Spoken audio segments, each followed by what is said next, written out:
अस्सलाम वालेकुम एवरीवन। आज हम लर्न करेंगे ETL performance testing. ETL performance testing जो है वो यूज कर रहे हैं, इंश्योर कर रहे हैं अगर ETL सिस्टम जो है वो हैंडल कर रहा है expected load of multiple users and transactions को। परफॉर्मेंस टेस्टिंग जो है वो डिपेंड कर रही है server side workloaded on the ETL system पे। How to perform ETL testing performance.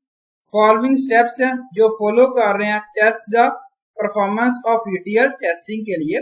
Step 1, find the load which transformed in production. Step 2, new data will be created of the same load और move it from production data to the local server. Step 3, now we will disable the ETL until the required code is generated. Step 4, we will count the needy data from the database table.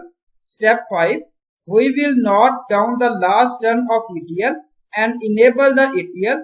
It will get enough stress to transform the entire load which has created and run it. Step 6, after the completion of ETL, we will count the created data. Essential performance that should be noted. Find out the total time taken to transform the load. Find out the performance that has been improved or dropped. Last, we will check if the entire expected load is extracted and transferred. Thank you so much. Allah Hafiz everyone.